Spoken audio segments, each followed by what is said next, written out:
Good afternoon, Knights. Thanks for joining us. I'm Bryanna Valderrama, and today is Thursday, October 30th, 2025. Here's your Charge on Air update. Hurricane Melissa continues to leave a trail of devastation across the Caribbean. It made landfall in Jamaica Tuesday as a Category 5 storm with winds of 185 miles per hour, now weakened to a Category 2 hurricane with winds near 105 miles per hour. Melissa is heading northeast after passing the Bahamas and is going toward Bermuda under a hurricane warning. Authorities report at least 30 fatalities across Jamaica, Haiti, and Cuba, with hundreds of thousands displaced. Although the storm will likely miss major U.S. landfall, it may lead to downpours in the United States later this week. In the federal shutdown nearing its 1-month mark, SNAP benefits could be suspended nationwide, including Florida starting Saturday. Here in Orlando, thousands of families rely on SNAP to help put meals on the table. If funding stops on November 1st, local food banks expect demand to spike. Local organizations in Orlando are rallying with community support drives urging donations to food banks. Millions of citizens could be affected. Officials urge residents to monitor their EBT accounts and check the Florida Department of Children and Families website for updates. On Tuesday, the Young Americans for Freedom RSO invited immigrant from Venezuela, Daniel DiMartino, to speak about socialism.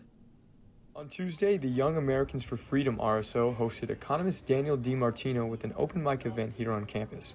Martino is a speaker who, quote, dedicated himself to explaining how socialism destroyed his native country and harms the world. The immigrant fled Venezuela after he said he experienced the terrible consequences that were brought upon his country due to the ideology. I'm standing right in front of where economist Daniel DiMartino is debating and debunking socialist myths with students who believe in the ideology. As you can see on top of the student union, there's even sniper rifles checking for the perimeter to make sure that the guest speaker is safe. Yes, you heard that right. Sniper rifles were spotted on top of the student union along with heavy police presence in the area, although there was no hostility between the opposing sides.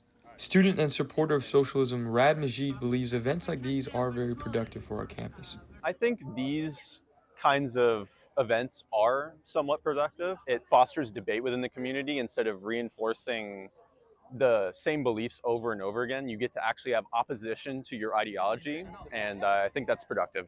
On the other side, anti-socialist student Nicholas Scheibman-Clark says he believes that events like these also promote discussion, which is needed for our campus. Having that conversation mitigates conflicts and helps understand the other side. And we've had good conversations, and there's actually some points where we agree on, and then others obviously where we disagree, but at least we rationalize our ideas.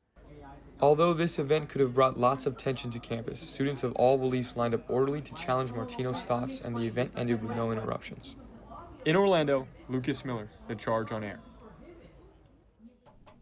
The Young Americans for Freedom will continue to have events running throughout the rest of the semester.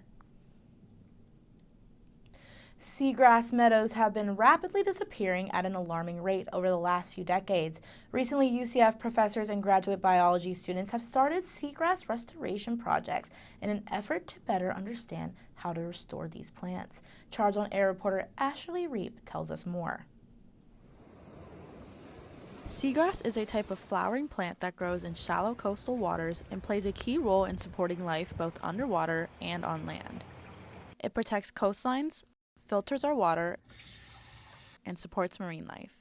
However, according to the United Nations Environment Program, the most recent studies have shown that an estimated 7% of seagrass is disappearing globally each year due to human activities and environmental changes. Over the past few months, a team of graduate students and UCF professors have been working on projects to restore seagrass meadows. Dr. Linda Walters, Pegasus Professor of Biology at UCF, provides guidance to students who are working on these projects and emphasizes the importance of seagrass.